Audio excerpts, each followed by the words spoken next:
Good afternoon, everyone. Welcome to our 7th now seminar of the I-LanD seminar series. The seminar is this evening. The seminar will be dedicated to race, ethnicity, and language. So we will explore together with our guests this relationship, right, between these three concepts, right, race, ethnicity, and language, how they sort of, in a way, connaturalize each other in shifting in the way they sort of create, power relations, because we can think about these terms also both in the way race and ethnicity as concepts are represented through language, but also how that same language can, in a way, help groups of people to sort of define themselves. So that's very important in terms of power relations, right? So I'm very happy. I don't want to, steal time from the presentation of our guests, who will have certainly more interesting things to say. So I will start by introducing them. We have, I will introduce them in alphabetical order. So for the moment, we have Eleonora Esposito, who is a researcher at the Institute for Culture and Society of the University of Navarra, and a seconded national expert at the European Institute for Gender Equality. Her recent publications include the edited special issue of the Journal of Language, Aggression and Conflict, entitled Critical Perspectives on Gender, Politics and Violence, published in 2021, and the monograph Politics, Ethnicity and the Postcolonial Nation, published with John Benjamin in 2021 also. And we also have Francesco Sinatora, who is an assistant professor of Arabic at the George Washington University in Washington, D.C. His main research focuses on the intersection of language, identity, and digital discourses of political protest and social activism in the Arab Levant. His work has appeared in prestigious academic journals and volumes published by Brill, Cambridge University Press, De Groot and Mouton, and Routledge. Is the author of the book Language, Identity, and Syrian Political Activism on Social Media, published by Routledge in 2020. I will then, introduce our other speaker later on. So I will, the floor is yours to our speakers. I don't know who wants to start, perhaps Eleonora or Francesco, you decide. I can start. I just wonder, hello everyone, and thank you very much for having me here. Thank you, Emilio, for introducing me. Hello, Giuseppe, and I just wanted to ask why I don't see Francesco's camera and whether it's my problem or you can actually see it. Yeah, no, I can't see it either. I could before, but I can't now. Yeah. No, we cannot see Francesco, we can't. Okay, so nobody can see Francesco, so it would be very nice if we could. Just give me 1 minute. The camera maybe can get in and out of the meeting. Yeah, I'll do that. I'll log out and log back in. All right. Then maybe, I don't know if we should wait for Francesco just for a few seconds and then maybe we can start. Okay. I also want to say hello to all the students. I can see that there are many participants. Emilia, do we know anything from the other two speakers who are still missing? You got news from them? No, I've emailed them. Okay. Is there a problem with maybe time because they are on the other side of the world and? Perhaps, yes. Okay, let's see.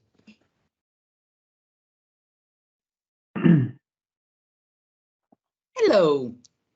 Okay, now we see him. Perfect. Lovely. Okay, so thank you very much for this invitation. And thank you very much for giving me the opportunity to talk a little bit about a topic that is very close to my research interests. As Emilio actually said, I recently published a book which is entitled Politics, Ethnicity and the Postcolonial Nation. And these are some reflections about the themes of the book that I would like to share with you today. And talking a little bit about, this half a millennium of European colonialism and imperialism, and how it has shaped the world that we know today in ways that really defy our imagination. It was a huge collective loss to humanity of the colonial enterprise. Countless cultures, traditions, ways of life were actually wiped out. And entire continents were restructured through war, genocide, slavery, racism, and new borders were drawn and new power balances were created. And they are so much visible today. I am in Brussels because I was participating in consultations of the Council of Europe. And this is so evident in a country like Belgium, for example. It was the first time I'm visiting this country, and I find it fascinating to see how colonial past is so tangible. So basically, I think that much of what we know, or we think we know today about the concept of race, ethnicity, and language, which are the three main concepts that we're going to discuss today. What a huge enterprise, by the way, to talk about these three concepts together and their intersections. I think that these three concepts were really shaped by the colonial experience, and this is what I would like to start from. So within a broader colonial system, if we think about colonialism, there isn't only, of course, just one colonialism. And I think that the Caribbean experience is unique, especially if compared to the butchered African continent or the abandoned Indian Raj. The Caribbean was actually characterized by these massive migration flows, both coerced and free. And this gave life to the complex human mixture, and I'm quoting the Jamaican linguist Frederick Cassidy, like a complex human mixture of Amerindian, European, African, East Indian, Chinese, Middle Eastern people. Not only did these all diverse people arrive to the Caribbean, but they stayed. They stayed and they changed its face, transforming the archipelago into a region where so many different people, value systems, logics cohabit in such a limited space, like I think nowhere else in the world. So as a result, the Caribbean, as it appears today, it was shaped by a monumental man-made colonial mess, of course, and it has come to represent, of course, for us as social scientists, an epistemic limit point, and of course also a theoretical hotbed. Everybody wants to talk about the Caribbean because we want to deal with this so unique configuration of history, of identity and politics, which inevitably means dealing with complexity and triggers this academic hubris of, wanting to create order out of chaos. And at the same time, it kind of puts our academic toolbox to the test, which is usually employed to systematize and historicize the dynamics of our life world. It challenges our concepts, our scholarly dogmas, and it resists all the conventional methods, or most of them, across the social sciences. And when it comes to language, which is, of course, our main interest, or one of our main interests. The linguistic landscape of the Caribbean is very multifaceted as its social composition, and language users actually manage a very complex interface of Amerindian, European, Caribbean Creole, immigrant, religious languages. Of course, there has been, with the colonial experience, there has been an ongoing process of dramatic language loss over the past 5 centuries, but there are at least 70 surviving languages in the Caribbean region, and some of them are very ancient, like there are 23 heritage Amerindian languages that have resisted extinction and death. And there are also 23 recognizable, distinct Creole languages that were created in an area of colonial encounter. And this fascinating complex process of language creation and linguistic creolization, well, it has absorbed the attention of linguists in the past 60 years. I'm talking about the field of Creole linguistics, sometimes it's called Creolistics, and they've been really busy in trying to determine each language genesis, typology, structure, and analyzing each language from a specific socio-historical and linguistic viewpoint. Why is this so important? Why do we care? Well, because language is always about power, and you know I'm obsessed with power. As a critical discourse scholar. And because up until the 1960s and the 1970s, Creole languages had been reserved a half-blood treatment and pictured as departing from, deforming, breaking the higher European languages. And under the impulse of many Caribbean thinkers, writers, and poets, Creole languages have undergone a process of refashioning, and the Eurocentric hierarchical model has been questioned and it has been growingly abandoned. However, this long history, this long controversy over the definition of what is a Creole and what is a pidgin, and the specific criteria that we need in order to distinguish them from other languages, it actually shows no sign of abating. And this is because I think, at least, again, it has to do with society and with power hierarchies, because studying this phenomenon of linguistic creolization in the Caribbean is related to a second major strand of Caribbean linguistics, which is language policy. So basically answering these very thorny questions like, is Creole a language? Yeah, is Creole a language? Has major implications in mediating between social structures and forms of talk on the Creole continuum in the Caribbean society. It is a matter of language ideology that informs crucial decisions on which language should be taught, which language should be learned at school, which one should be only spoken, which one can be also written, which one should be used in more or less formal or informal settings, including government administration, official documentation, the country's media. And at least in the Anglophone Caribbean, it's very interesting because the governments still operate in the context of general non-acceptance of Creole as an appropriate medium of institution and of instruction in educational institutions, especially at the higher educational stages. For example, it was accepted at primary stages, but then you would never go to university and having courses taught in Creole. The Trinidadian Creolist I-LanD in 1965 was actually among the first scholars to raise a key issue on the role of language in the political process of the early post-independence era in the Commonwealth Caribbean. Why is this interesting? Because in Trinidad and Tobago, for example, that as some of you may know is the island in the Caribbean that I am focusing on in my research. In Trinidad and Tobago, Trinidadian Standard English has always been the language of formal political life, of administration, of parliamentary debates. And what I-LanD already denounced in the 1960s was that basically this educated elite that inherited political power and the Creole speaking mass of the population, on whose behalf, of course, power was supposed to be exercised, well, basically, the electorate did not understand their politicians, the people they elected to rule on their behalf, because they were not speaking Creole. They were speaking Trinidadian Standard English, and they could not understand what they were saying. Of course, in Trinidad and Tobago, the literacy rate in the country has been steadily growing. Now it's around 99%. Of course, it is lower for female students.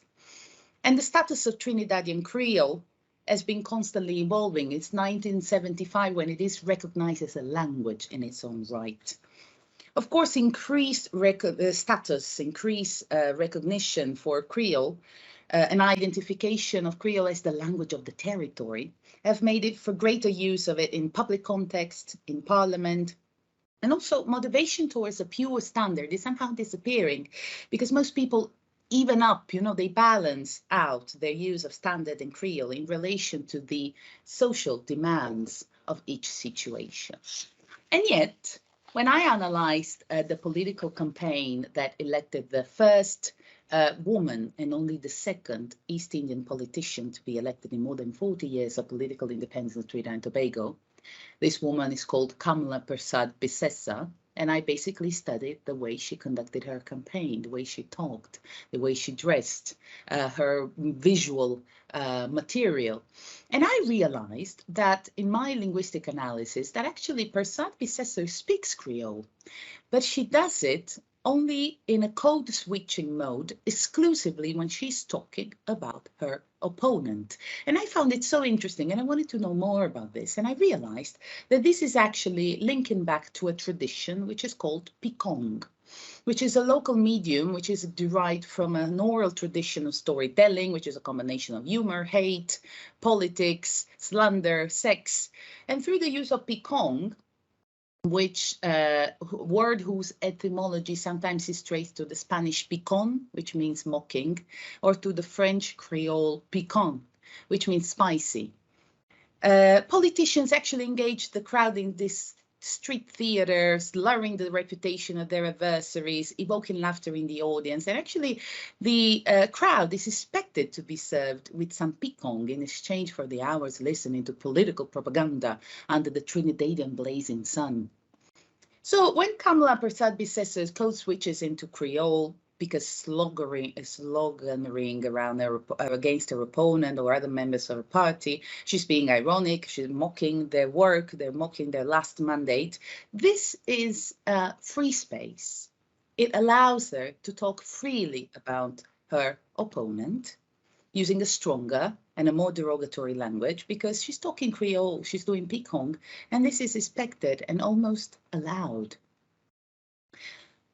In the end, good public speakers are those who are skilled to listen to the familiar ways through which ordinary people adjust to the world. And Creole discursively creates a talking politics that is very similar to what you would hear on the streets and homes of Trinidad and Tobago. It's a political communication facilitator. There is, however, another reason why speaking Creole for an East Indian woman in Trinidad may be important to win her election. And this is where language, race, and ethnicity overlap in the Caribbean, and it's impossible to untangle them. Well, the Caribbean is usually portrayed as the cradle of a Creole society. And of course, it is the development of the Creole society by Brad White that advanced the key concept that Black Africans and white Europeans were contributory parts of a whole. However, a Creole person is considered as possessing a local culture, but also being the local mix of European and African descent is basically local biology, local miscegenation. Of course, the great merit of Brad White is that he finally addressed this fixed superiority, inferiority, power relation between white and black colored. However, when it comes to Trinidad and Tobago, and when it comes to situations of multiple ethnic contact between subordinate ethnic groups, like the Afro-Indo relations in Trinidad and Tobago, the framework is not that useful anymore. One of the countries where this creolization model has been problematic is actually Trinidad and Tobago, because we have 45% of the population who are African and 45% who are East Indian. Few others are Middle Eastern, white, or mixed, which is actually a component, a number of population on the rise. However, Creole, who is Creole? Creole is basically a term of self-reference which is used for people of African ancestry. And almost 50% of population in the country that are Indians are not considered and do not consider themselves as Creole. Quite the opposite, actually. East Indian and Creole are considered as mutually exclusive category. But what does actually being Creole in Trinidad really imply, and why does it matter that much? Well, it matters because these self-categorization by the means of very precise ethnic labels, they shape the racialized consciousness and the divisiveness between the two ethnic groups in the country. Naming has a profound implication because ethnicity is intrinsically connected to nation building and to the notions of inclusion or exclusion from the country's leading roles. Who leads the countries? Creoles or East Indians? Who is more entitled to political power? Of course, the creolization model emerged during a highly ideological era. You know, it was the post-1960s. The British Caribbean was at the forefront of the cause for national independence. The theory of creolization was anti-colonialist, it was nationalist, it was elevating the Afro-Creole segment of the Trinidadian society to the role of culture creators in the newly independent nation. There were other movements like the Martinica Negritude, the Afrocentrism of the 1960s, and of course Trinidadian independence came to be conceptualized at the moment for Black self-rule, at the expenses, of course, of the other half of the country's population. 40 years after its publication, Brathwaite's Creole society model is still a leading interpretation of Caribbean society. But of course, the original absence of East Indians in the framework has been having a significant impact on the way Trinidadian cultural and national identity is conceptualized. So how can an East Indian woman rule the country in Trinidad and Tobago? How can she raise above the double discrimination and intersectional patterns of invisibility of exclusion that she faced as an East Indian woman in the Trinidadian public sphere? Well, speaking Creole was only one of the tools at hand. If one thing is for sure, she really managed to capture and address the ethnic anxiety in a country like Trinidad and Tobago. Ethnicity is an anxiety because it's a scramble for few resources. It's a scramble for power in the context of a post-colonial, neo-colonial developing country in the Caribbean. So what she did, with elections in Trinidad and Tobago usually serving as a site for struggle and ethnic assertion, she aimed at avoiding exclusivism and promote power sharing between East Indian and Africans. She was only the second leader of East Indian ancestry in the history of the independent nation, and she tried to build an inclusive, empowering discourse on colonialism that tried to find commonality in the historical remnants of post-colonial trauma. Of course, it was a narrative in the end. Well, speaking Creole is part of a nationalist narrative, praising this coexistence of diverse ancestral kinds in harmony, rather than the invention of a new single identity of the many identities. And by the way, a single identity, after all, is something that the Caribbean will always resist to having. Thank you. Thank you very much, Eleonora, for your presentation. It was really interesting, and you raised lots of, like food for thought, like really many issues, from colonialism, the complex human mixture, right, that you mentioned, of the Caribbean, of the different countries in the Caribbean, especially in Trinidad and Tobago, and also this interesting issue about the code switching used by Kamala Prasad-Bissessar. So very lots of points of intersection that we will look at after, also with the other presentations. In the meantime, I've seen that our another speaker has arrived, João Xavier. So perhaps I will just I can't see the. Okay, I can see you now. I will just I introduced the other two speakers before, so I will just introduce João Paulo, and then we'll leave again the floor to you for the presentation. So João Paulo Xavier is currently a professor of the language department of Centro Federal de Educação Tecnológica de Minas Gerais, the same institution where he earned his PhD in language studies from. He graduated from the Universidade Federal de Minas Gerais with a master's degree in applied linguistics, and holds a BA in English and Portuguese, and also in sociology, earned at Centro Universitario Internacional. He coordinates the Critical Studies Group for Ethnic Relations, and his research agenda includes exploring critical education and multiliteracy with an emphasis on educational equity, opportunity, and cultural diversity. He is the author of Racismo Estético, Decolonizando os Corpos Negros, and also Indocente, which is also available online for free, the last book. Okay, so I will leave now we will proceed in alphabetical order. So I'll leave the floor to Francesco Sinatora for his presentation. Thank you. Hi, Emilio. Thank you very much again for your invite. As we already said, language plays a central role in the construction of ethnicities and of ethnic identities. And in my research, I looked at the intersection of language ideologies, language policy in the context of Syria.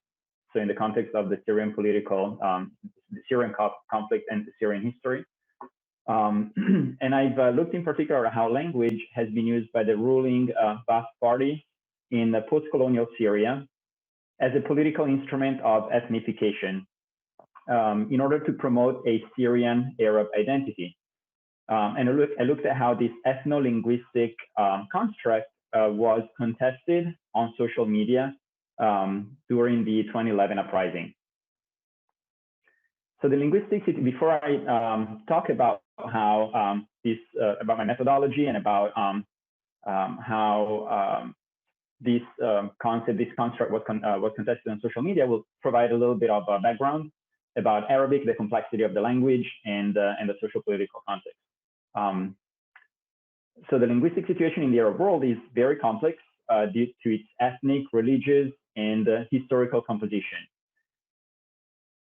Arabic is used alongside other minority languages, such as Kurdish, Armenian, Tamazight, just to name a few, and of course the languages of European colonization, French, English, Italian. And Arabic itself is also very complex. We have on the one hand a standard variety, which is known in Arabic as Fusha, and I will drop this name, this term during the conversation, but during the presentation, but I will clarify throughout. So Fusha is the variety of classical Arabic literature and its modern version, which is known as modern Standard Arabic. And it is also the official language of the 22 Arab League countries. On the other hand, we have spoken dialects. Although these are the linguistic varieties used in most communication domains, these spoken dialects lack official recognition and codification. So the standard variety has been construed by 20th century pan-Arab intellectuals and political leaders as an instrument of cultural and political unification, as opposed to the spoken dialects, which were devalued as instruments of divide and rule in the hands of colonial powers. The ideological separation, and here I'm using a term coined by Arabic sociolinguist Karim Brusted, so the ideological separation between Fusha and the dialect is rooted in the social and the symbolic power of the standard variety itself, whose codification or standardization in the 7th and 8th centuries AD was based on two sources of literary Arabic, namely the Quran and pre-Islamic poetry, which developed in the Arabian Peninsula. So these two sources represent the cornerstones of Arab and Islamic identity, namely its religious component on the one hand and its ethnic component on the other. So Arabic is both the language of Islam, but it's also the language of the Arabs, of Arabness. Fast forward to modern history, as noted by Arabic scholar Catherine Millet, both 20th century ideologies of Islamization and Arabization, or Arab nationalism, share the same social symbolic meaning of Standard Arabic as the unifying language. Islamism, on the one hand, used the Quranic variety to legitimate its mission toward the creation of an Islamic ummah, or Islamic nation. And it is interesting to note how Islamic political groups such as Hamas, ISIS, often recur to this variety in their texts, even on social media, to legitimize their causes. Pan-Arabist secular leaders, on the other hand, promoted Standard Arabic to unify the Arab nation and as an instrument, as a political instrument to promote Pan-Arabism. Pan-Arabists' focus on language is, of course, on Standard Arabic as an instrument to revive a unified Arab identity, which is that very ethno-linguistic component which preceded Islam. And this cultural movement of Pan-Arabism had significant political implications. Post-independence Arab leaders were in fact inspired by pan-Arab ideology as a post-colonial tool, and they were convinced that Arab independence and unity will occur only through the reestablishment of an Arab unified identity. Although all Arab countries have implemented policies of Arabization by selecting Fusha, which is the standard Arabic variety, as the only official Arabic language, these policies varied from country to country due to their different colonial past. In post-independent Syria, Pan-Arabism promoted standard Arabic at the expense of languages of other ethnic minorities, such as Kurdish and Armenian, and the Arabic dialects. This ethno-linguistic policy was implemented by the ruling Ba'ath party, which was dominated by an ethnic and a religious minority, namely the Alawites. This minority was previously marginalized with a distinct dialectal variety. This secular ethnic narrative was accompanied by a repression of Sunni political Islam, and in one of the episodes that we remember is the massacre of Hama, for example, in Syria. At the beginning of the 2011 uprising, President Bashar al-Assad delegitimized protesters, accusing them of being Sunni extremists, that is the nemesis of the Ba'ath party. In turn, dissidents, Syrian men and women from different ethnic and religious backgrounds, used language on social media as an instrument of protest. They rejected the identity assigned to them by the government, as well as the government's ethno-linguistic and secular narrative, affirming their identities as dissidents as real Syrians.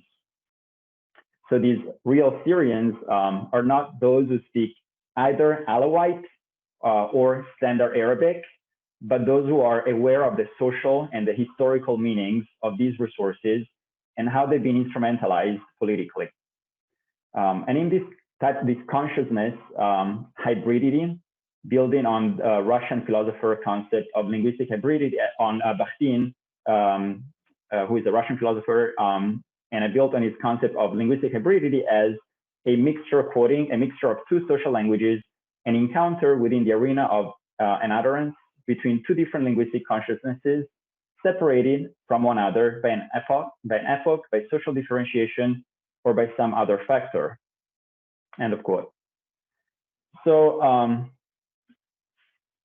moving on to my methodology, I've conducted a longitudinal analysis of a group of dissidents' social media practices since 2010, a few months before the beginning of the uprising in 2011. And I grounded my analysis of anthropologist Bloomer's idea of language as a group of resources, which are organized in repertoires. I examine how these resources on social media, and when I'm talking about resources, I'm talking about bits of registers and different varieties, such as Damascus Arabic, the Alawite dialect of the president, Standard Arabic, and Quranic Arabic. So I've looked at how all of these resources have been used symbolically through different historical phases of the Syrian conflict. The Alawite dialect of the president, which through the past decades has been associated indexically with the oppressive Secret Service regime of control, has been used on social media since 2011 to ridicule the government. And similarly, the Quranic language has been recontextualized by protesters to ridicule Islamic leaders. Similarly, Standard Arabic has been used to both legitimize their protests as well as to delegitimize the government and its instrumental ethno-linguistic use of this variety for political purposes. Through all these strategies, protesters have not only distanced themselves from the opponents, but they've also reclaimed the standard language, mixing it with local dialects. So all this contributed to the construction of a real Syrianness as opposed to the fake Syrianness that was constructed by the government through their pan-Arab ideology. So through their hybrid social media language, political activists reversed dominant discourses and affirmed their identities of dissidents as real Syrians. Following sociolinguist and communication scholar Androtsopoulos' discourse-centered online ethnography, I integrated the sociolinguistic and longitudinal social media analysis with interviews with Syrian dissidents. And through the interviews with these activists, I elicited their linguistic perception, such as, for example, the one that Damascus Arabic, or the dialect spoken in Damascus, is the language of the people, as opposed to Standard Arabic, which is used symbolically by the government as a tool of control and oppression. Although at the beginning of the uprising, some elements of ethnic purity were used to reject the Ba'athist project of linguistic ethnification, for example, by claiming that activist graphic and linguistic choices reflected pre-Arabization indigenous languages. Their, so to speak, work of de-ethnification has changed throughout the years. So we've seen a shift of narrative from the way that these activists position themselves on social media at the beginning of the uprising as the real Syrians, toward a more recent narrative that is linked to their experience in the diaspora. Most of the activists that I started working with and whose social media posts and practices I started observing and following since 2011, most of these now live in Europe. So their condition in the diaspora and macro social events such as the Black Lives Matter movement and the Me Too movement have contributed to a shift in the way they see themselves and they position themselves politically toward this toward the ethnic ethno-linguistic concept of Arabic on the one hand, of Standard Arabic, and of Syrial and of the dialect, the Damascus dialect, as a marker of Syrianness, of authentic Syrianness. By recontextualizing images of George Floyd, for example, on their social media, and of feminist protests, by recontextualizing all of these images on their on the social media of the Syrian revolution, the dissidents in the diaspora have universalized the Syrian cause. So the Syrian struggle is first and foremost a universal human struggle rather than one linked to a particular nationality or ethnicity.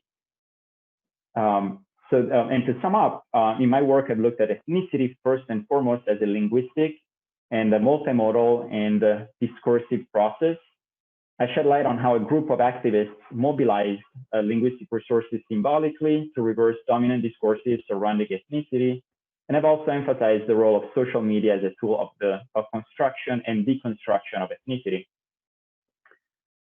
In the Syrian context, social media have allowed subversive counter discourses surrounding the politicization of ethnicity to emerge publicly.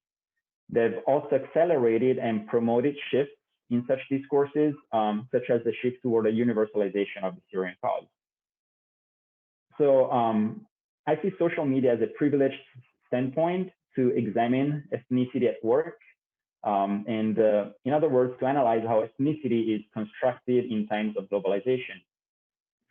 We see ethnicity at work in the way individuals and groups use and combine linguistic and multimodal resources. And by multimodal, I mean images. For example, let's think about how the Syrian dissidents recontextualize the images of the BLM protests in their social media pages. So we see how these activists combine linguistic and multimodal resources in a postmodern fashion, liberating themselves from, but at the same time taking advantage and control of the constraints and the social meanings imposed by standard language and policy. So just to sum up, I would like to raise the importance of social media research in looking at how ethnicity is discussed and contested and deconstructed and reconstructed in our globalized time. Thank you. Thank you, Francesco. Thank you very much for this rich presentation as well. also you raised as well like many many topics that can be discussed later.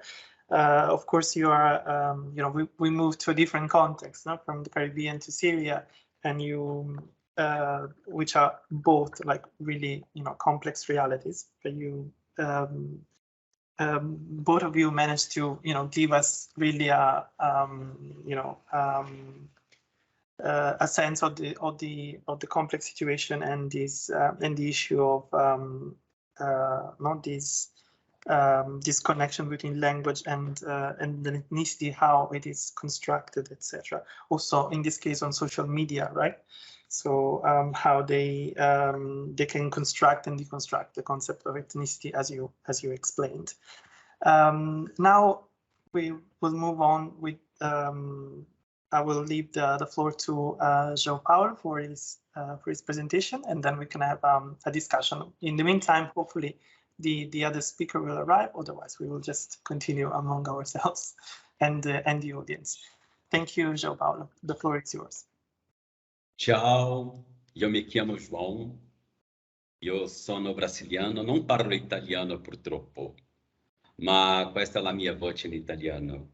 È un piacere essere qui con te questo pomeriggio. Emilio, grazie per l'invito. Having said that, I am a black man, as you can see, but most of the times, the only black person in certain places, especially places where higher qualification and education are required. Because of that, I tend to be very observative. My attention is always drawn to see whether other black people will be present or not in those places. This interest of mine for ethnic relations and racial tensions have been with me for a while now, and I could not be, and it could not be any different from it. In my master's, I was led by this interest to research how Brazilian people were represented in English textbook. I was interested in assessing if the imagery used to represent Brazilian people in textbook was chosen without portraying any stereotypical and usually negative features of Brazilians. Also, I was interested in describing how the book managed to address these issues or situations should they have come up. For my surprise, the imagery that represented Brazilian people in the textbook collection that was analyzed, out of 574 pictures, only 54 illustrated Brazilian contexts or Brazilian people, therefore 9.4%. Amongst these images, many stereotypical features, including some derogatory ones, were portrayed. Some examples I can recall are Brazilian men play football every day, Brazilian women can dance. You may ask me, Professor Xavier, are there any problems with pictures that show these? Can Brazilian men not play football or Brazilian women dance? That is beside the point, because the problem is that it was not offered or triggered a discussion that could show other possibilities and ways of existence for Brazilians. Who are we to limit someone's identity? Therefore, the simple examples and many other decisions made regarding the imagery used were portraying stereotypes freely. Pictures of social vulnerable areas and sentences in the text that accompanied these images were where you could read things like, favelas are poor areas where people are violent. Thoughts like those are so diminishing of an entire culture, and I believe you might agree with me that it was necessary to problematize all these topics in order to gain a deeper perspective and understand historical roots, the components, the puzzles, and the significant events that influenced the geopolitically favelas, just in this example that I have recalled. For that, I developed a framework called visual critical literacy.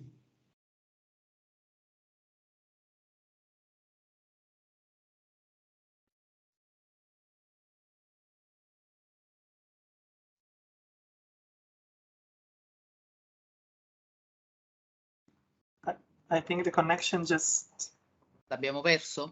froze. Yeah, maybe.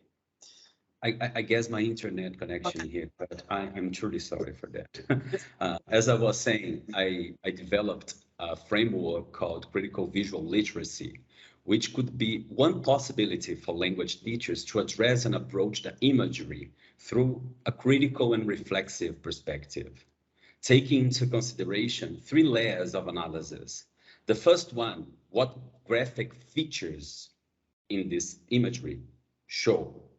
The second one, based in the critical reading pedagogy theory, to read the images.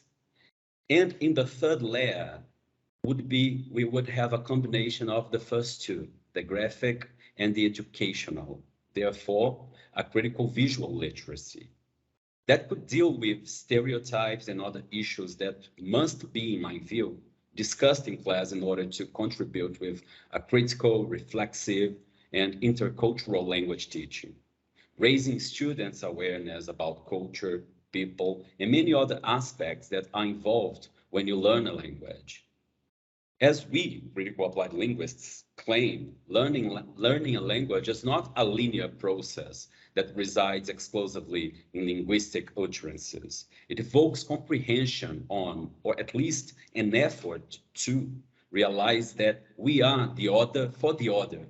And there are these differences, and these differences are products of many walks of life and ontologies, epistemologies, or as my mentor in my doctorate has taught me, my mentor from the University of São Paulo, onto epistemologies, your experiences and what you produce as knowledge.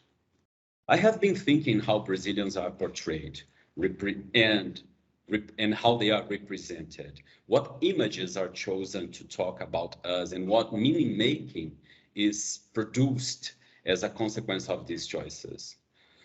So that was the first step I took to broaden this comprehension. In my PhD, I wanted to assess this framework that I had created.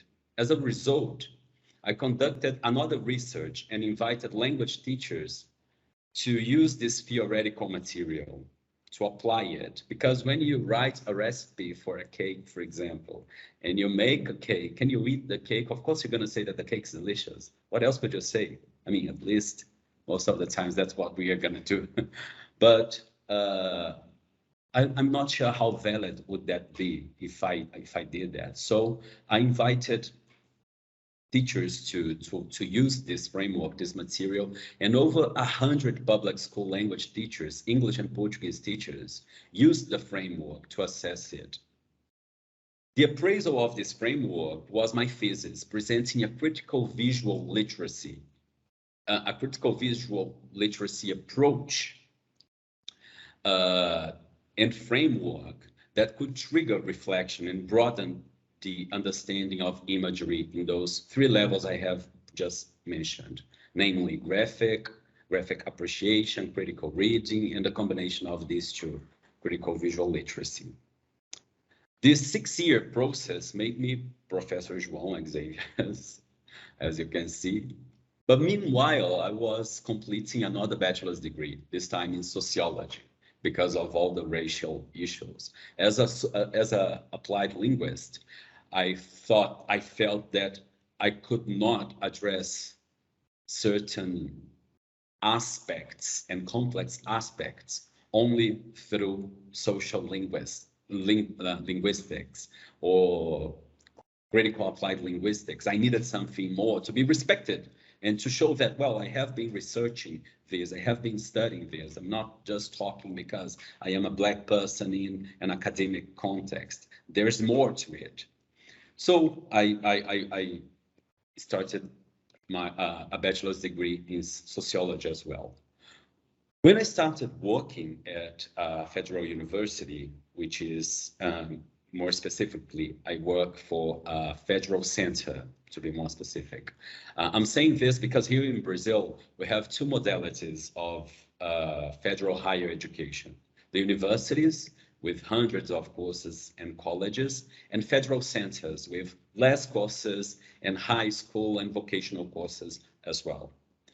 A very interesting situation happened when I started teaching at the Federal University at a couple of months after I had started.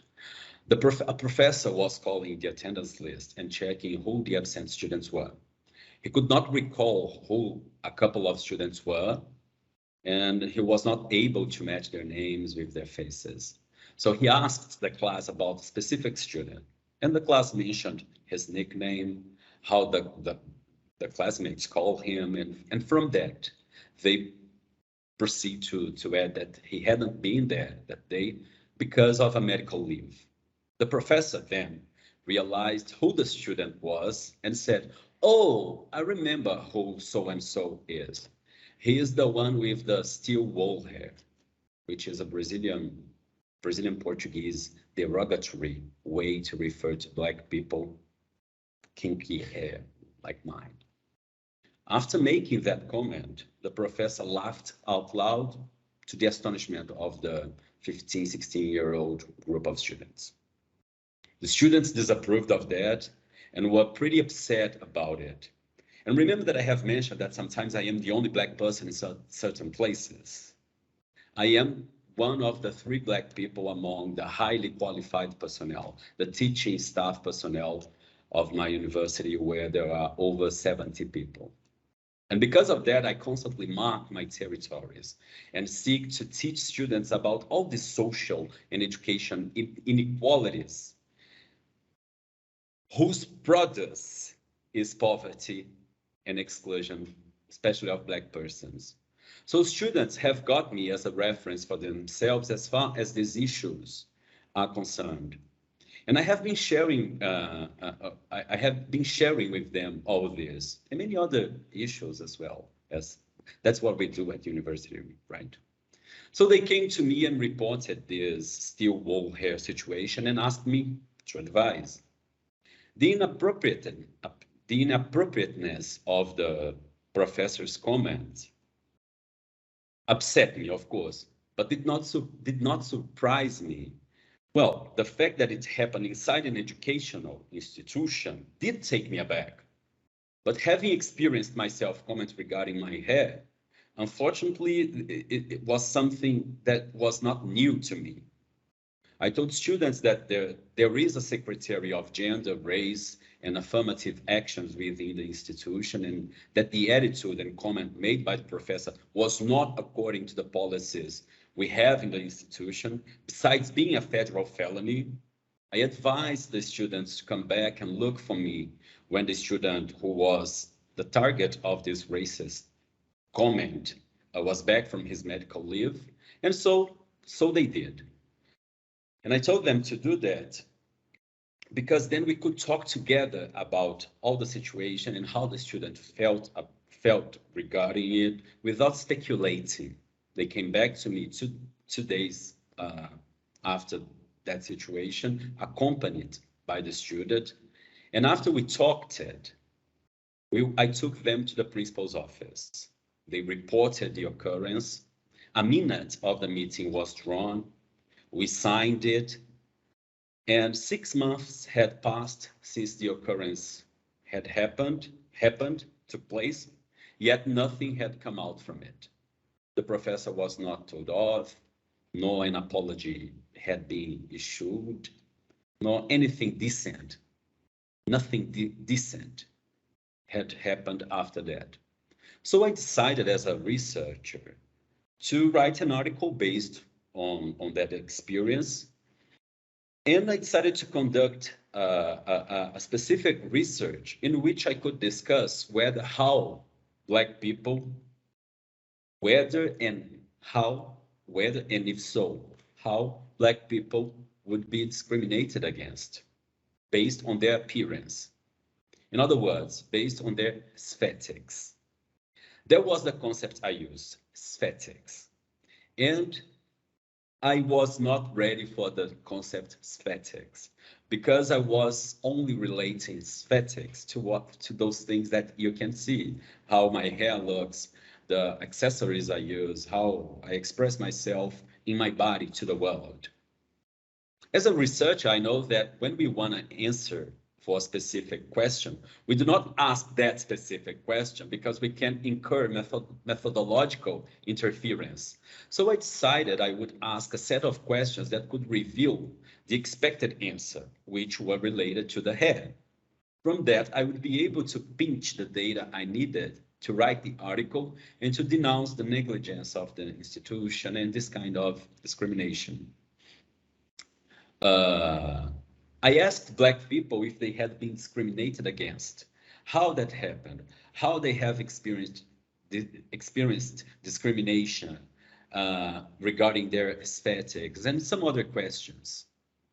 I thought I would get a few answers enough to write an article, but what happened was that over 500 people answered the form.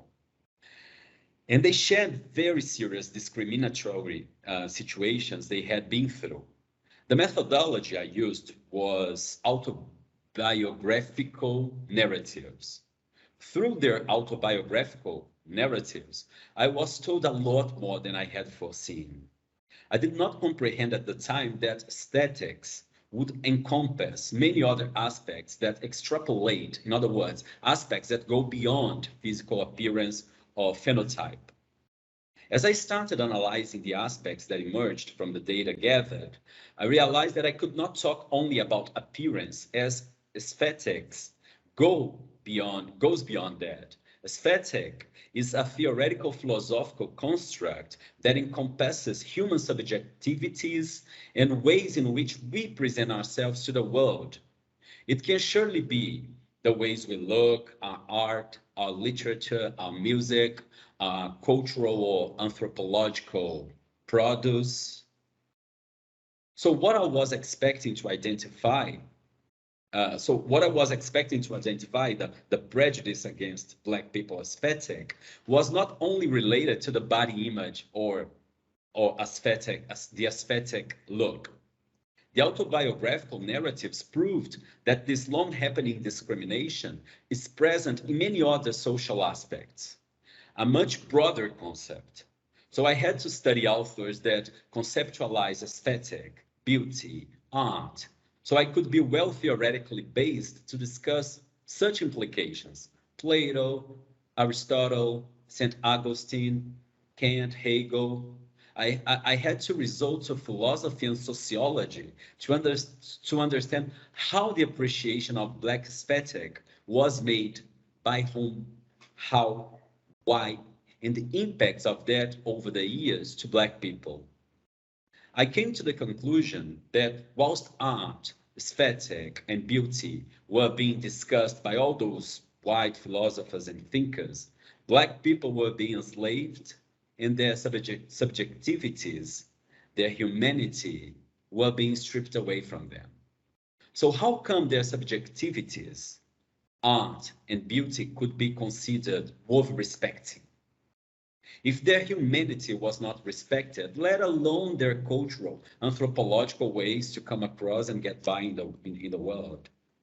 How come Black people would be included and considered within an aesthetic perspective by the ones who had a discourse that prevented them being treated as human beings? How could Black subjectivities be considered respectful, beautiful, worthy? As I wrote, I realized that all this could not fit in an 8,000 words article, and that it would not be fair to the over 500 people who had shared their stories with me to not tell their stories. So instead of stopping when I reached 8,000 words, I carried on, and soon enough, I was writing over 16,000 words, and I had very substantial research that showed implications of this racial and aesthetic discrimination against Black people's music, the hip hop movement, several boys shared how the police came and invaded their spaces.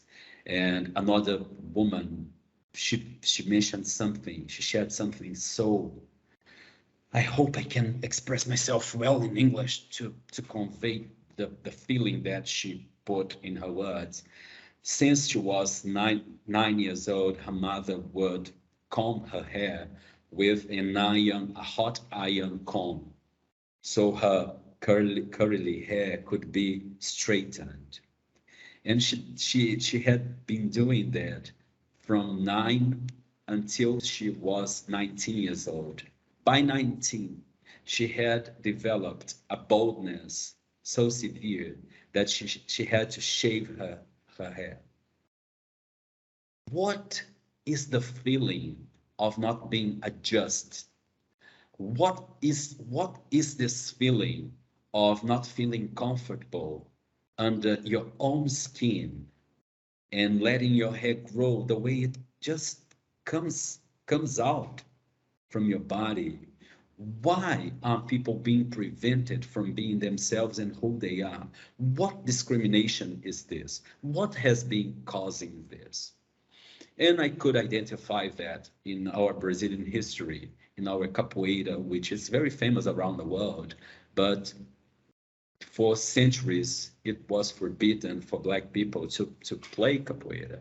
And our samba, which was only allowed to be played after 1940s in Brazil.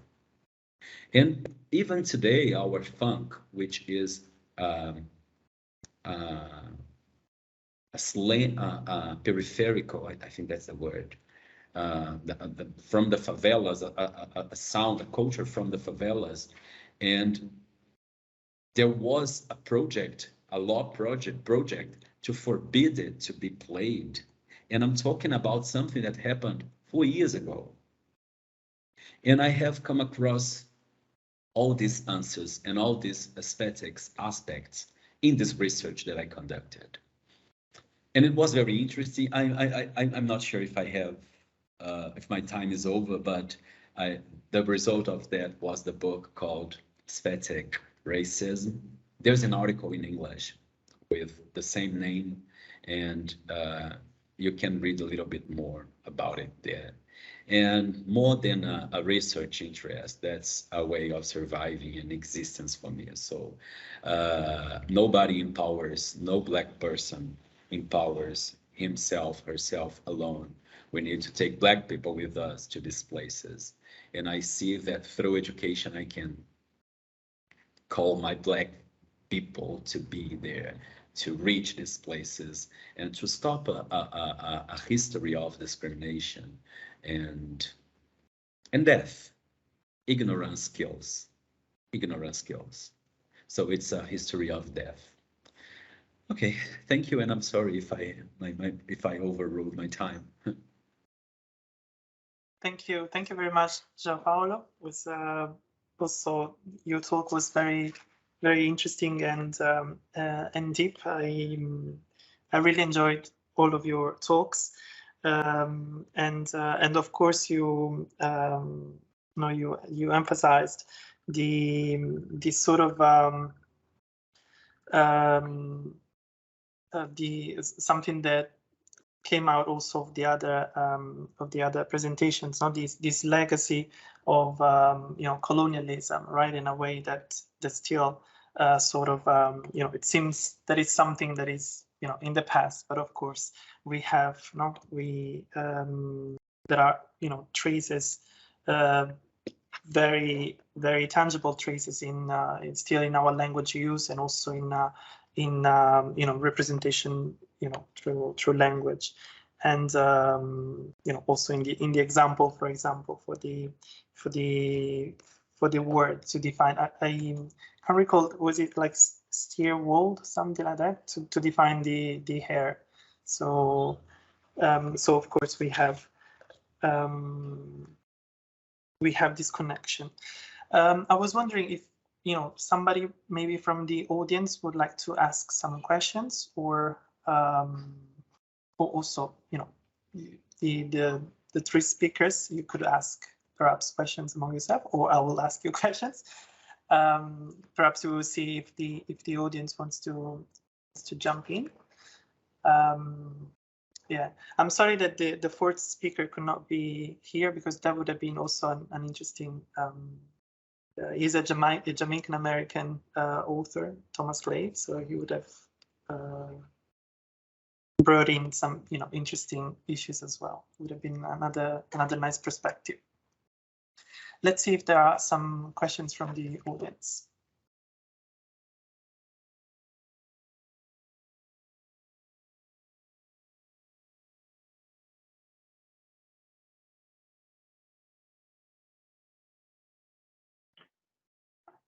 If there's no questions, I'll break the ice. Please. Thank you. I have a question for João. Thank you so much for your insightful presentation.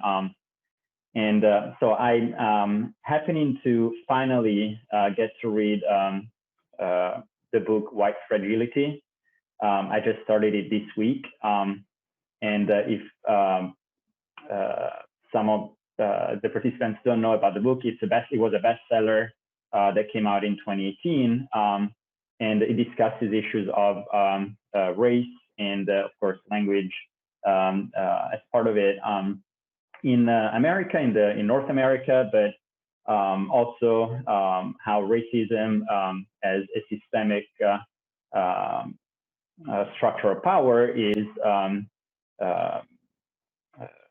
enforced in other parts of the world, Europe, and we heard about the case of Brazil from João. So my question for João is, how does your visual critical literacy speak to this idea of white fragility? How does it dismantle? How can you help dismantle this system of power that is there? How is it received by those very perpetrators of this structural racism at large? So you mentioned an episode of how the legal system is negligent in terms of dismantling systemic racism. So I wonder how this framework can have an impact at the broader level, at the legal and also at the macro political level. Hi, Francesco. Nice to meet you.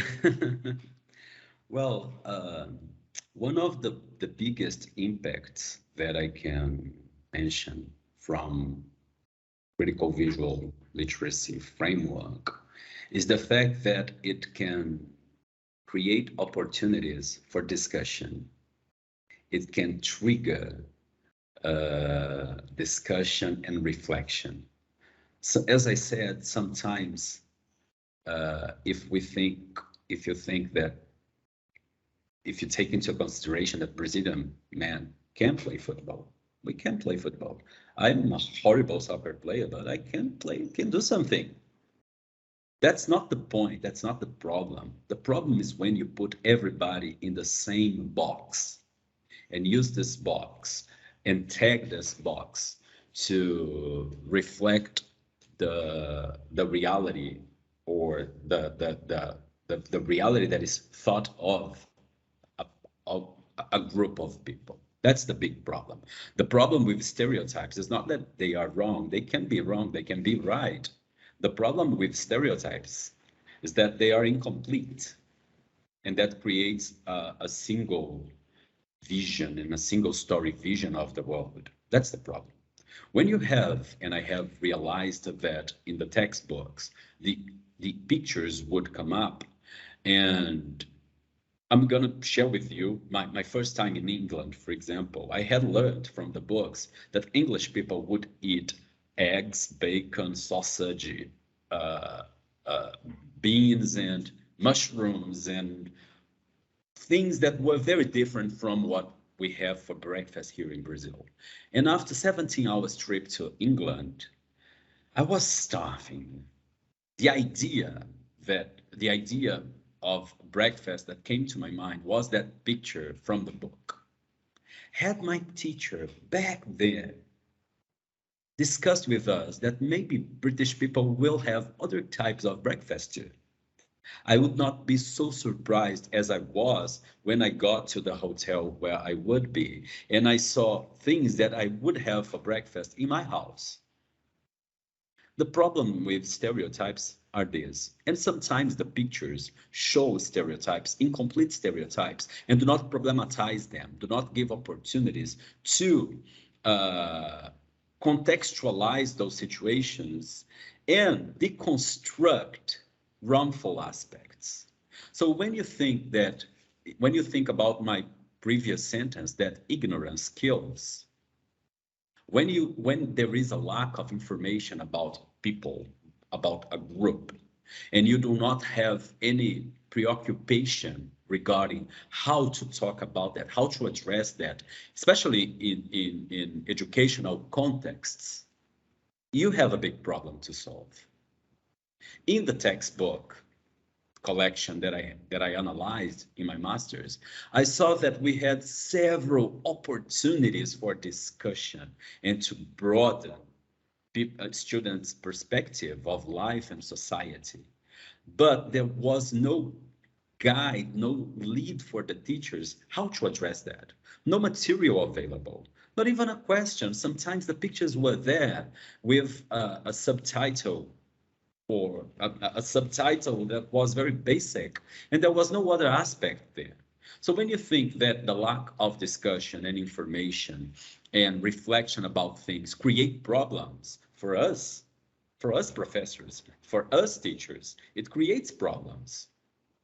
When you have materials that can trigger discussion, that can stimulate students to think about this topic, and especially how their thoughts are being constructed. Why art is only this kind of art and not the graffitis, for example? Why the music and the music that should be respected is the classic music from Italy and not the music from the slums in Kenya, Africa, for example, the Afrobeat? Is that not aesthetically musical? Is that not a way of expressing your subjectivity to the world? So the lack of discussion, and when you think of the three layers, when you analyze the image, the graphics, and then you read critically these graphics, why was this color used and not this one? What impressions, what this first angle, this first perspective of this picture evokes, causes in you? When you reflect about that, and then you put a critical reflection, have I ever been in a place like that? Is that all regarding that culture, that aspect, for example? So when you go through these aspects in imagery and discuss, you create opportunities to reflection and growth. So answering straightforward your question, I believe the biggest impact of a critical visual literacy framework, the biggest impact for education would be creating these opportunities where they lack. And because of lack of information and discussion and reflection, problems are not solved. Misconceptions are not deconstructed. And we keep doing the same thing over and over again for centuries. That's what drove me to investigate it in the first place, and then to see if the framework would cause in other teachers the same appreciation and appraisal of it, if it would fit in other contexts. And the results were pretty encouraging. I hope I have answered. Yes, thanks. So creating a language and a vocabulary is a first step, and a grammar to approach diversity is a first step, I guess, according to you, towards social change at large. Especially because in language is the first realm where all inequalities are crystallized.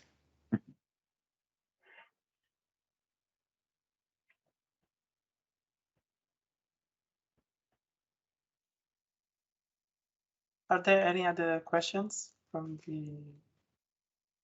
the audience in the meantime warmed up. Hi, everyone. Emilio, just wanted to thank you and thank everyone for participating today. And it was a very interesting discussion. I do have a question, which is not a question, it's more curiosity, something which in a way connects Eleonora and João way of looking at elements which might somehow introduce a new reading, no? The new possibility of understanding reality, which is not just made of language, but language is transformed into anything which is also multimodal. So any external element might add up something like an interest in hair or an interest in, for instance, the way we get dressed, our clothes. The whole branch of epistemics becomes fundamental for linguistics. And the way epistemics somehow is also something that we need to read in order to detect and understand the type of representation connected to identity. Today it's actually so much important, more than 1,000 words, which are there, which are easy to understand, but of course they need to have like a wider and deeper interpretation. My question, my curiosity is, which somehow would is actually addressed to whoever wants to answer, how much multimodality today might be a help in understanding the connection between race, ethnicity, and language, and especially how can multimodality become somehow a sort of, let's say, instrument in the hands of those who want to be correctly, rightly represented somewhere.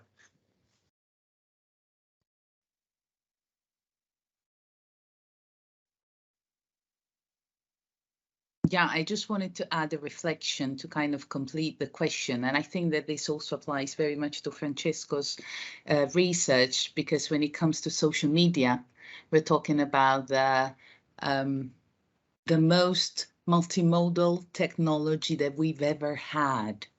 Yeah, social media is fully visual, and it is, of course, an instrument in the hands of everybody for their own self-narrative, self-representation, self-fashioning of their own identity, and in turn, of course, for all the phenomena of cyber violence that we are dealing with, it's also an instrument, a tool in the hands of people that want to represent us in a certain way. They want us, of course, to discredit, to take our identity from us. There is also identity theft on social media, yeah, and it's very often image-based. So I think that this very much applies also to social media as a specific ecology of communication that especially Francesco and I are dealing with. And I don't know whether Professor João has been dealing with visuality on social media as well. So maybe I wanted just to complete this and talk about multimodality in the light also of social media. In a way, as you said, Francesco actually provided us with the instruments in order to connect the whole things together. So basically, especially looking at social media for us is fundamental today. So anything which goes beyond language becomes fundamental, as João was stressing, which is so much, and which is so important for us, especially for those involved in the field of linguistics.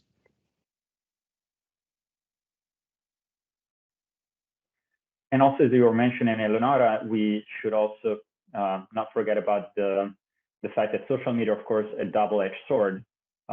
They're not only an instrument of inclusion, but also increasingly an instrument of exclusion and of state power and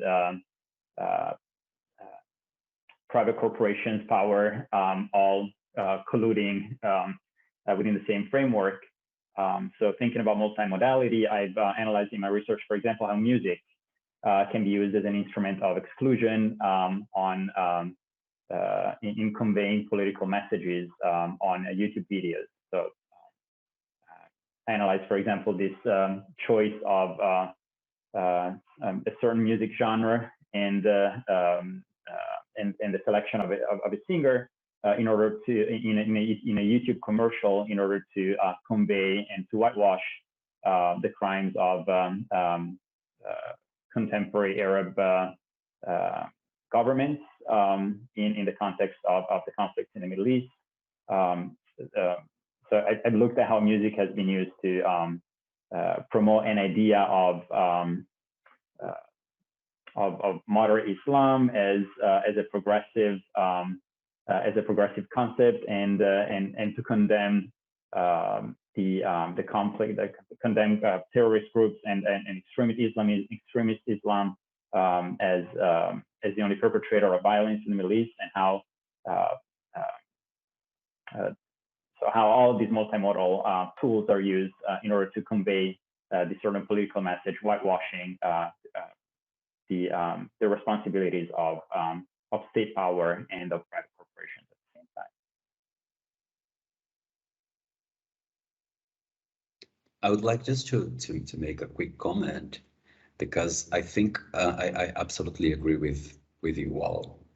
And Eleonora, something that I would comment, I would add to your comment, is that we are the biggest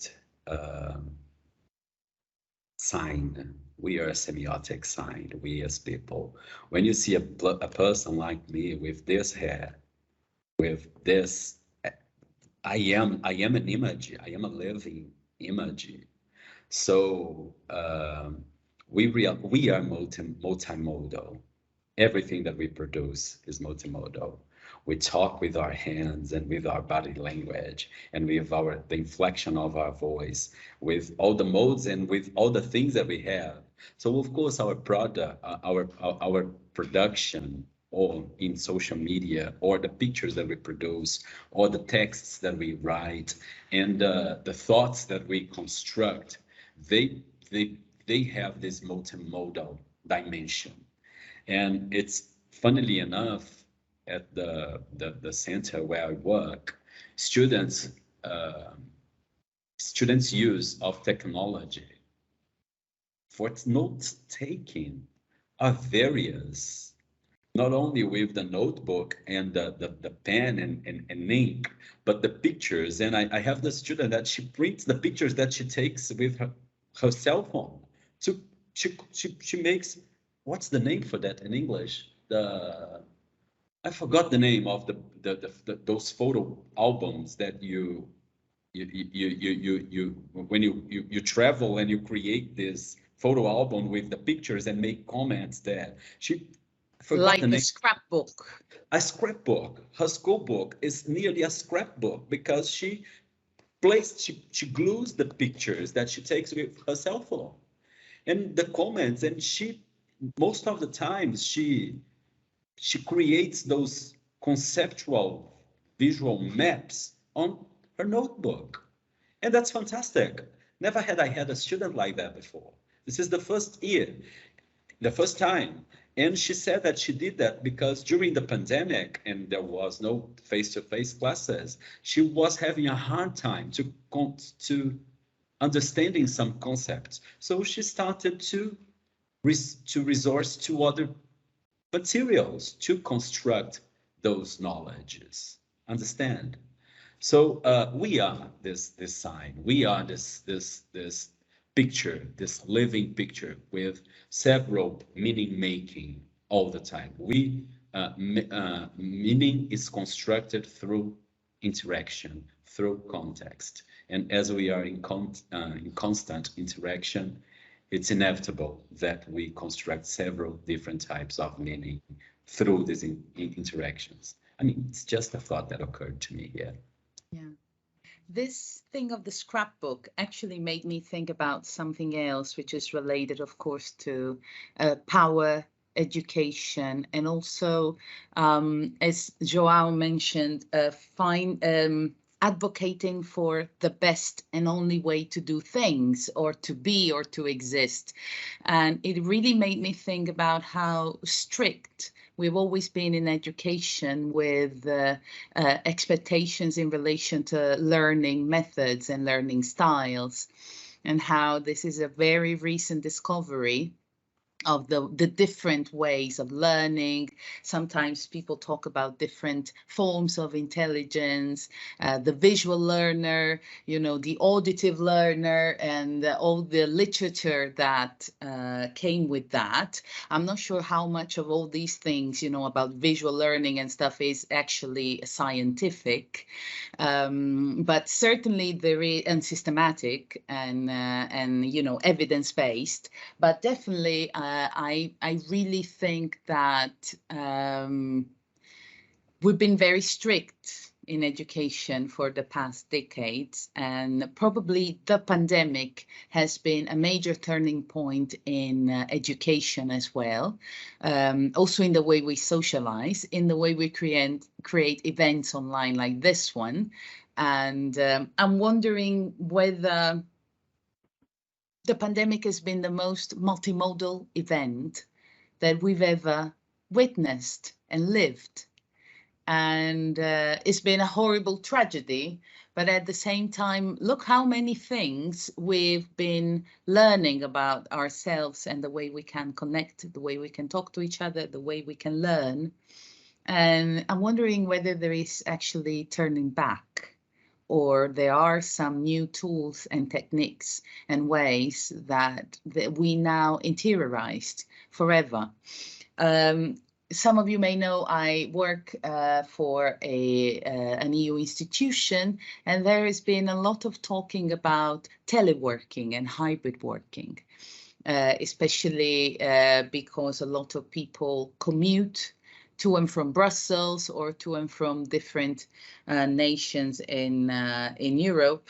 And I really felt that there was a lot of resistance from people going back to pre-pandemic world and pre-pandemic lifestyle, as if it has been something that kind of changed us in a way, changed our habits in a way that there is no turning back. You know, for example, the idea of presential work, the idea of working from wherever you want.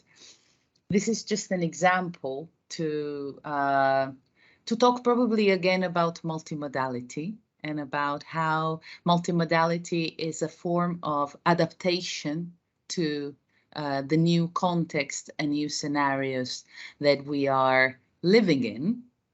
And certainly this meeting on Teams somehow demonstrates this, how multimodal we are becoming, also as a response to scenarios of crisis. I find this fascinating.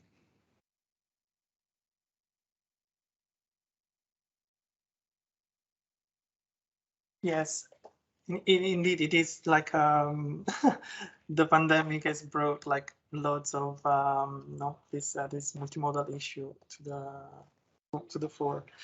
If I may, I would like to ask you, or would like to bring two things to the table.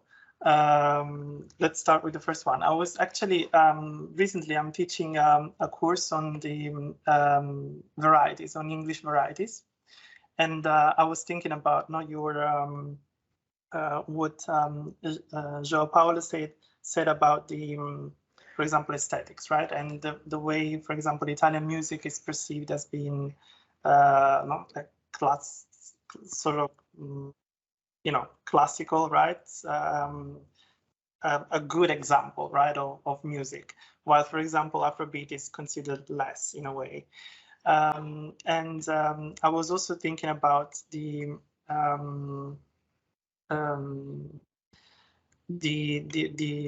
issue that Eleonora mentioned about Creole, the use of Creole, to talk about the opponent. I will make my point in a second, and the fact that Francesco was talking about the different varieties, right? Used the different registers used to sort of reverse the discourse, right? In with the dialects and the standard Arabic, etc.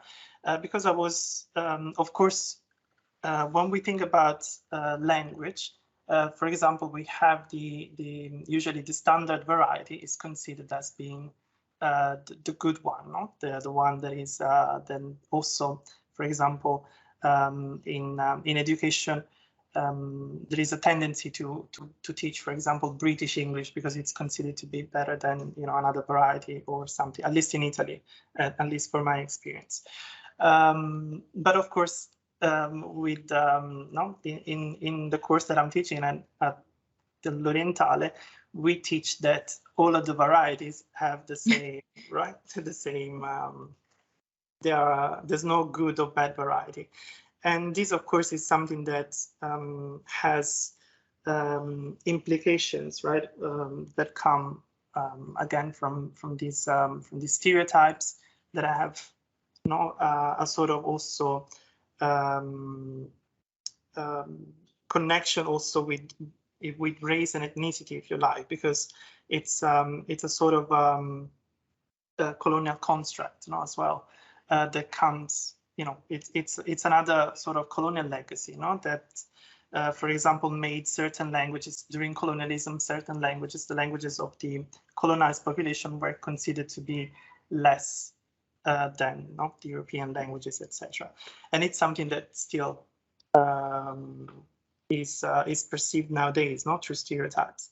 And I was wondering, with your presentation, if you wanted to add something about that, perhaps, or to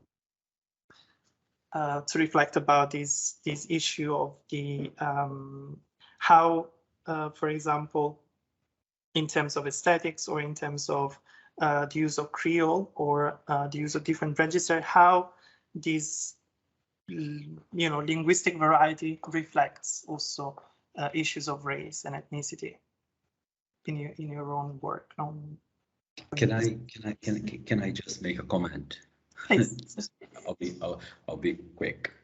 It's interesting, Emilio, that you said what you said about language or aesthetics or any other aspect that we bring to the table to discuss here, because the most important thing that we should ask firstly is who said that British English is more important or more prestigious than American or any other variety of English? Who said that this music should be more respected than other types of music? Who? In which context? At what point? What was happening? And when this attitude, when this position is taken, when we bring this body to the discussion, because if we only talk without bringing a body to discussion, we are within a colonial perspective still. We are using what was all the colonialism, knowledge making and construction. We are using it to talk about it. So we are still inside it. When we bring this body, when we say who, in which context this was thought, this was considered, we start a decolonization process in our reflection. Something that strikes me all the time is that we, especially, I'm sorry, European researchers tend to think, but that's not something contemporary, it comes from centuries ago, tend to use the European thinking to talk about the global South, to talk about the worlds who were invaded, colonized, exploited. If we talk about it from a colonizer's perspective, we keep on not hearing what has been said, what have been said for many peoples in Americas, in South America, Central America, in Africa, you see? So bringing this body into perspective and bringing this understanding of who is saying, by what reasons, by what means, and at the expenses of whom, if we do not bring this body into perspective, we do not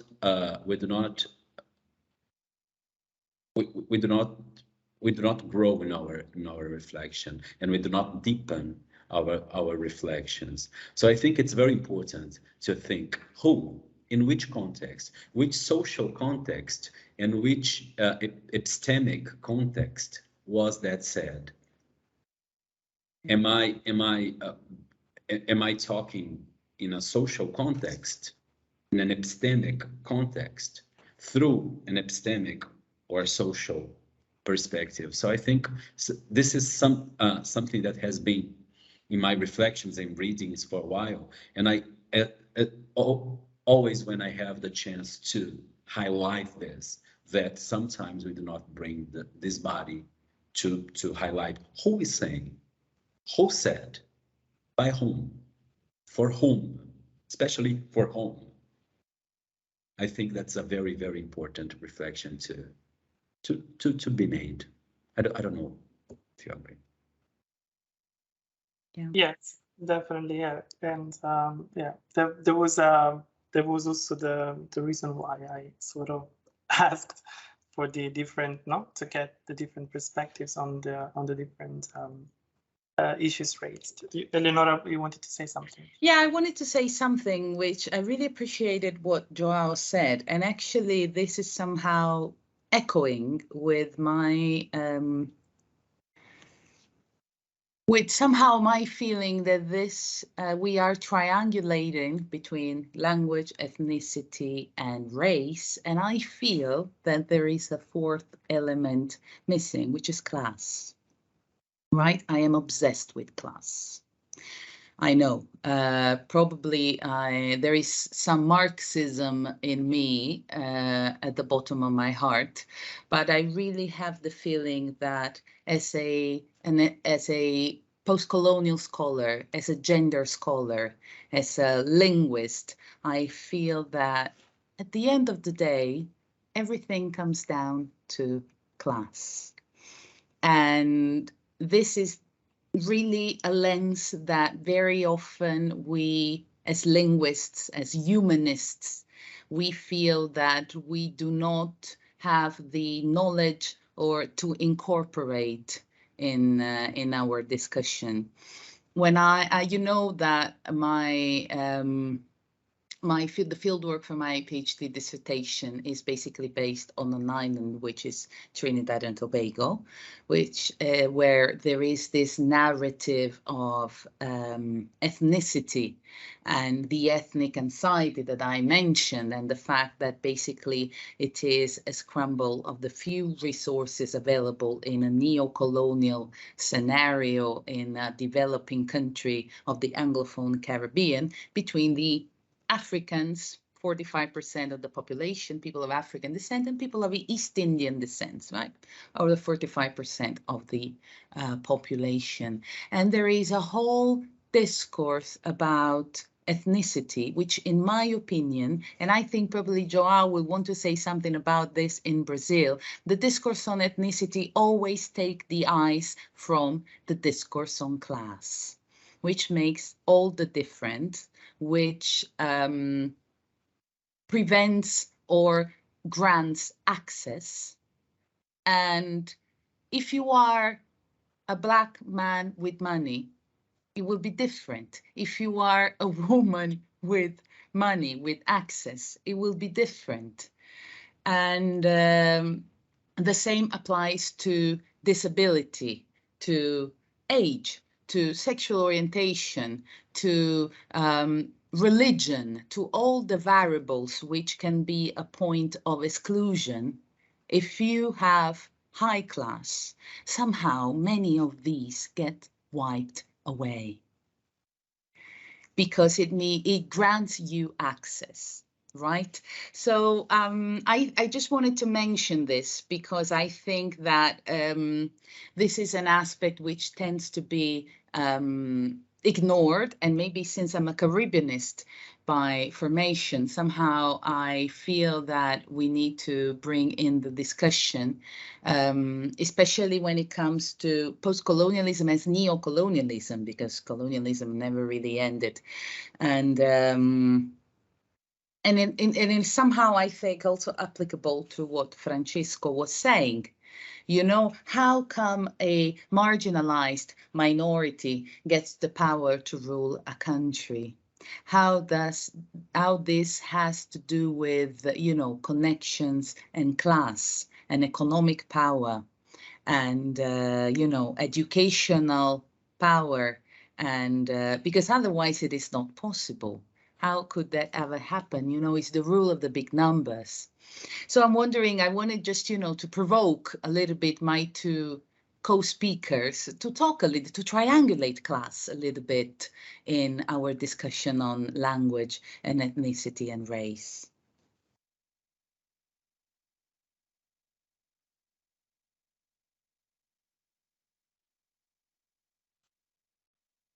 Francesco will be my guest. Yeah. All right. So no, I totally agree with you, Eleonora, that class plays a central role in this discussion. What I'm interested in pointing out again is how the three contexts that we talked about, Brazil, Trinidad and Tobago, and the Caribbean post-colonial experience, and Syria and the Arab world, all speak about different contexts of marginalization, where this marginalization is linked to access to resources, to linguistic resources, and the idea of access is definitely also linked to class. Who has access to education? Who has access to the standard language? And how is and what power, what status do indigenous languages have in these specific contexts? And also, it just makes me think about this this idea of marginalization as a global systemic reality. So maybe thinking about individual contexts does not always help looking at the big picture.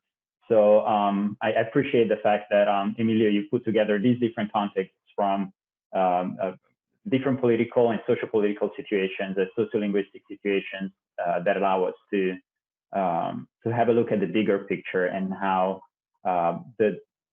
we probably need to work toward emphasizing the idea of dismantling these preconceptions about status and prestige of language, and therefore allow for other dynamics such as classes you were mentioning in order to surface.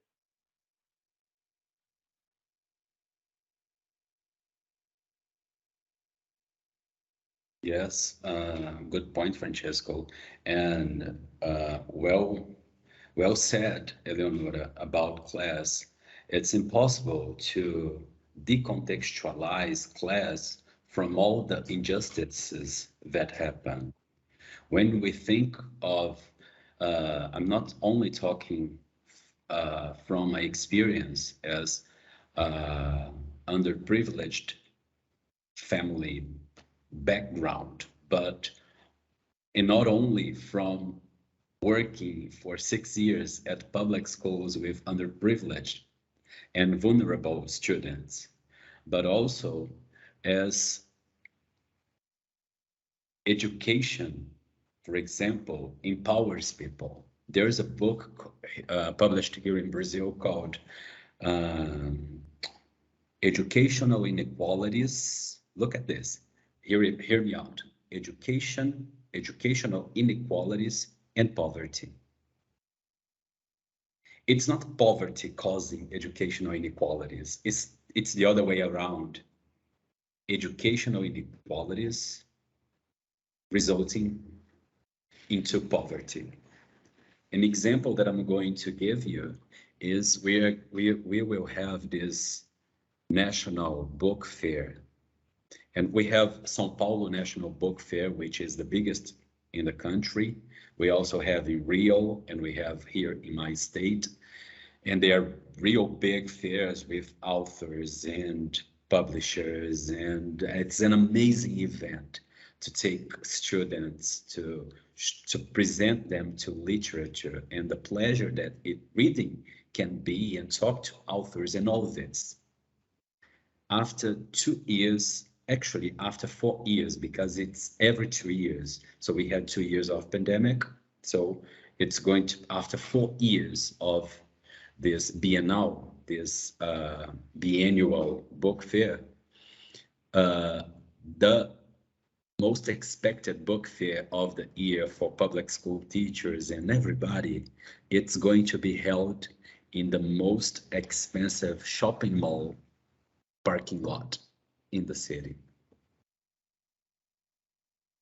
So we are saying that culture and education is a commodity. It's an expensive, luxurious product that should be only in the hands of those who are well off. So class is always on the table. Class, gender, they are always on the table. There's no way to talk about social justice, education, without taking into consideration class, without taking into consideration capitalism, how people are exploited, how the profit is beyond humanity, how we can put a price in 8, 9, 10, 12 hours of a person's life and pay this person less than $1 a day. There's no way to talk about anything. It's ridiculous to talk about education without taking into consideration the impacts of education in the lives of those who are being oppressed, who are being stigmatized, whose language, Eleonora, is not considered to be a relevant language. Oh, that's not language, that's Creole. That's not French, that's something else. That's not Portuguese, that's Brazilian Portuguese. What, excuse me? You see, there is no way to talk about education without talking about all the discriminations and inequalities that are within society. We are society. Society does not exist outside us. We are it. We are part of it. We construct it. We are impacted by it, and we impact it. Either our actions or our negligences impact society. And when we reflect about class and how class is present at school, so if I am a well-educated Black man, I am given certain treatment. If this same man, because I'm not always as handsome as you see right now, sometimes I go to the bakery and I look like a homeless person. I go with my pajamas. I go with a flip-flop of each color, of each type. I'm all over the place because I don't feel that I have to be well dressed up to be respected and well treated. I need to be respected and well treated anywhere I go. But when I open up my mouth to talk, and I talk like this, well, we are scholars, so sometimes we tend to be too literal and literary in our words. You know that. Everybody. Sometimes we are talking to the person we love, and we are talking like if we were talking to a class. That's part of being a teacher. But when people see me as a body that was not expected to be well educated, and they hear me out, and they are taken aback, you see that there's something that needs to be talked about and discussed. Or when I arrived for the first time in the place I work, and I went to the library to get the professor's materials kit, and the person who worked there said, well, but that can only be taken by a teacher. Who are you? And I said, well, how would I know that it can only be taken by a teacher if I were not a teacher? Or you are expecting me to be something else than a teacher? And if you are basing yourself on what? you need to cause this in people. You need to cause reflection. And there is no way to talk about education without talking about class, about gender, about women's rights to study. That was something so after. So it was so due when it finally happened. There is no way to talk about an education that can impact people's lives without taking into consideration all of these aspects. There's no way to talk about language without asking the question that I posed to Emilio, who said that this language should not be spoken? Because as far as I'm concerned, and as far as I remember, the first thing that colonizers, invaders did was to forbid the local language to be used. First thing. Second thing, to forbid women to have interracial marriages and relations. Germany. South Africa, apartheid, the control over the women's body, control over people's language. Imagine if you cannot speak your own language. What an aggression, what a violence, how disrespectful. And that's part of the history that we have been retelling, and we need to deconstruct and bring other perspectives. Those are the insights that your thoughts caused in me, Eleonora. And thank you for that. Something else that that you made me think about, Eleonora and João, is an issue of representation, which I think is also important to talk about. Not only racial or ethnic representation, but linguistic representation. What we see as portrayed as valuable by the media and in the official context. So seeing all, I guess my point is that it's important to talk about multilingualism and to promote multilingualism in society, but it's also important to represent it as such and to promote the representation of multilingualism at large. I guess the challenge of it is, again, the top-down forces, because we can talk about multilingualism, but it often translates into learning official languages, learning more, teaching French, teaching Spanish, teaching standard languages instead of including non-standard varieties in the curriculum, which is something that Emilio was pointing out as well. And the challenge is that the political context globally is going backwards. We see in the US, for example, a huge backlash against CRT, critical race theory, taught in schools, and a huge backlash against, of course, minority languages and non-standard languages. Because the issue of language always comes up when there's in times of conflict and in times of crisis. Again, this idea of promoting multilingualism is definitely challenging in the present context, but I think that it's important to think about it, promoting it and representing it.